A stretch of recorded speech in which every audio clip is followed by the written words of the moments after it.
Good morning, friends. I am Dr. Divakaran, Cochin. Suprabhatam.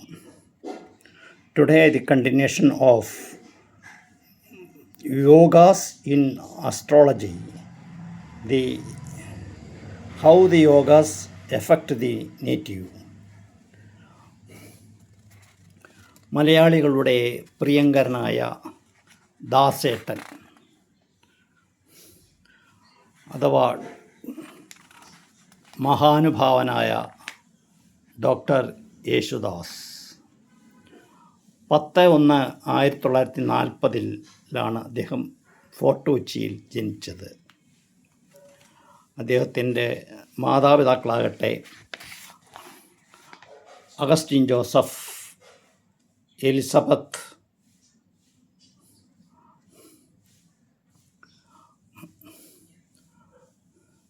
ഏഴ് മക്കളിൽ രണ്ടാമനായിട്ട് ജനിച്ചു. ഉത്രാടം നക്ഷത്രത്തിലാണ് അദ്ദേഹത്തിൻ്റെ ജനനം.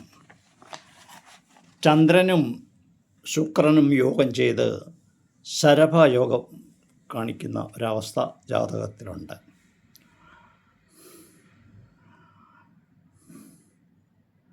ലഗ്നാധിപതിയായ വ്യാഴം ലഗ്നാധിപത്യവും കർമാധിപത്യവും വഹിച്ച് ലഗ്നത്തിൽ പഞ്ചപുരുഷ മഹായോഗത്തിൽ ഹംസമഹായോഗം ചെയ്ത് നിൽക്കുന്നു. 2ഉം 9ഉം ഭാവാധിപനായ ചൊവ്വ വ്യാഴത്തോടുകൂടി ഗുരുമംഗളയോഗം ചെയ്ത് നിൽക്കുന്നു. പഞ്ചപുരുഷ മഹായോഗത്തിൽ ഹംസമഹായോഗം ചെയ്തിട്ടാണ് നിൽക്കുന്നത്. അനവധി രാജയോഗങ്ങളുള്ള ഒരു ജാതകമാണ് മഹാനുഭാവനായ യേശുദാസിൻ്റെ ജാതകത്തിൽ. ജനിച്ചത് ഉത്രാട നക്ഷത്രത്തിൽ മകരക്കൂറിലാണ്. വളരെ ദാരിദ്ര്യം അനുഭവിക്കുന്ന ഒരു കുടുംബത്തിൽ അഗസ്റ്റിൻ ജോസഫ് ആകട്ടെ നാടകഗാനങ്ങളുടെയൊക്കെ രചയിതാവ്, നാടകഗാനങ്ങൾ ആലപിക്കുക, അങ്ങനെ നാടകത്തിൻ്റെ എല്ലാം ഒരു ആചാര്യനായിട്ടുള്ള ഒരാളുടെ 7 മക്കളിൽ രണ്ടാമനായിട്ട് ജനിച്ചു. ബാല്യം വളരെ ദാരിദ്ര്യപൂർണമായിട്ടുള്ള ഒരവസ്ഥയാണ് ഉണ്ടായത്. പലവിധത്തിലുള്ള ദാരിദ്ര്യം അദ്ദേഹത്തിന് അനുഭവിക്കേണ്ടി വന്നു. ഭക്ഷണത്തിന് പോലും ബുദ്ധിമുട്ടുണ്ടാകുന്ന ഒരു കാലഘട്ടത്തിലൂടെയാണ് അദ്ദേഹം കടന്നുപോയത്. അദ്ദേഹത്തിൻ്റെ ആറവിയിൽ ചേർന്ന് പഠിക്കാനും തുടർന്ന് അദ്ദേഹത്തിൻ്റെ ജാതകത്തിലെ യോഗഫലങ്ങളെ കൊണ്ട് അദ്ദേഹത്തിന് അനവധി ഗാനങ്ങൾ, ഏതാണ്ട് 50,000-ൽ പരം പാട്ടുകളുടെ ഉടമസ്ഥനാണ് മഹാനുഭാവനായ ഡോക്ടർ യേശുദാസ്. ഭാരതത്തിലെ പല ഭാഷകളിൽ അദ്ദേഹം പാടിയിട്ടുണ്ട്. അദ്ദേഹത്തിൻ്റെ പാട്ടുകൾ, പലതരത്തിലുള്ള പാട്ടുകൾ അദ്ദേഹം പാടിയിട്ടുണ്ട്. വിഷാദഗാനങ്ങൾ, ലളിതഗാനങ്ങൾ, ഭക്തിഗാനങ്ങൾ, അങ്ങനെ അദ്ദേഹത്തിൻ്റെ ഒരു പ്രധാനപ്പെട്ട ഒരു ഗാനങ്ങളിലൊന്നാണ് ഗുരുവായൂർ അമ്പലനടയിൽ ഒരു ദിവസം ഞാൻ പോകും, ഗോകുലപാലനെ ഞാൻ കാണും. പക്ഷെ അദ്ദേഹത്തിന് ഇന്നുവരെയും അവിടെ ദർശനം നടത്തുവാനുള്ള ഭാഗ്യം ഉണ്ടായില്ല. അദ്ദേഹത്തിൻ്റെ ജാതകവശാൽ അനവധി യോഗങ്ങൾ അദ്ദേഹത്തെ തേടി എത്തുന്നതായിട്ട് നമുക്ക് കാണാൻ സാധിക്കും. ജാതകത്തിലെ യോഗങ്ങളാണ് ഒരു വ്യക്തിയെ ഉന്നതനാക്കുന്നതും മോശക്കാരനാക്കുന്നതുമെല്ലാം. ജാതകത്തിൽ അമാനുഷമായ യോഗങ്ങൾ ഉണ്ടായിരിക്കുന്ന സമയത്താണ് ഒരു വ്യക്തി ജനിക്കുന്നതെങ്കിൽ ആ വ്യക്തി എത്ര താഴേക്കടയിൽ കിടക്കുന്ന ആളാണെങ്കിലും അവിടെ നിന്ന് ഉന്നതി പ്രാപിച്ച് സൂര്യനോളം ഉയരത്തിലെത്തിച്ചേരുവാൻ സാധിക്കും.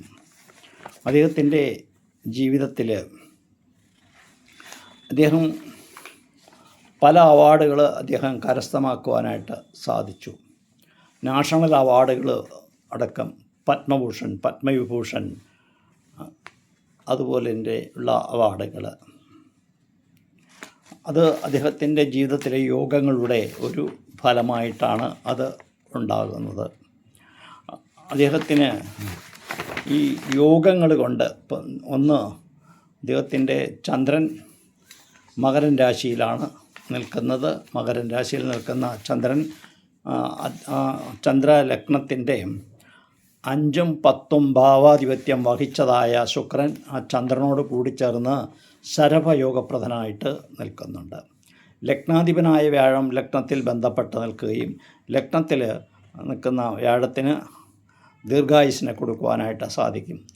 ഹംസമഹായോഗവും അദ്ദേഹത്തിൻ്റെ ജാതകത്തിൽ ഉണ്ട്.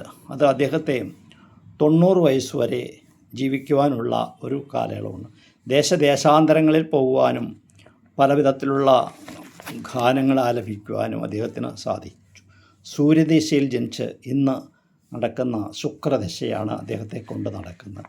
ശുക്രൻ അദ്ദേഹത്തിൻ്റെ ചരരാശിയിലായിട്ട് നിൽക്കുന്നത് കൊണ്ടും ആ ശുക്രൻ കർമാധിപത്യം വഹിച്ച ഗ്രഹമായതുകൊണ്ടും അദ്ദേഹത്തിന് വിദേശ രാജ്യങ്ങളിൽ പോയിട്ട് താമസിക്കേണ്ടി വരുന്ന ഒരു അവസ്ഥ ഉണ്ടാകും. അദ്ദേഹം ഒരു ഇന്ത്യൻ പ്ലേ ബാക്ക് സിംഗർ ആണ്. അദ്ദേഹത്തിന് JC ഡാനിയൽ അവാർഡ് ലഭിച്ചിട്ടുണ്ട്. പത്മവിഭൂഷൺ അവാർഡ് കിട്ടിയിട്ടുണ്ട്.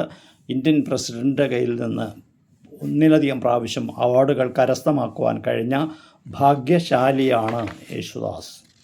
50,000-ത്തിലധികം പാട്ടുകൾ പാടിയിട്ടുള്ള ആളാണ്. 1975 അദ്ദേഹത്തിന് പത്മശ്രീ കിട്ടി. പത്മഭൂഷൺ 2002 കിട്ടി. 2017 പത്മവിഭൂഷൺ അവാർഡ് കിട്ടി. അങ്ങനെ രാഷ്ട്രപതിയിൽ നിന്ന് പോലും അവാർഡുകൾ കരസ്ഥമാക്കുവാൻ അദ്ദേഹത്തിന് സാധിച്ചു. എന്നാൽ അദ്ദേഹത്തിൻ്റെ മക്കളിൽ ചില സംഗീത സാഹിത്യവുമായിട്ടൊക്കെ ബന്ധമുള്ളതായിട്ട് നമുക്ക് കാണാൻ കഴിയുന്നുണ്ട്. എന്നാൽ അദ്ദേഹത്തിൻ്റെ ആയുർഭാവം ഉണ്ടാകട്ടെ എന്നും കൂടുതൽ ഗാനങ്ങൾ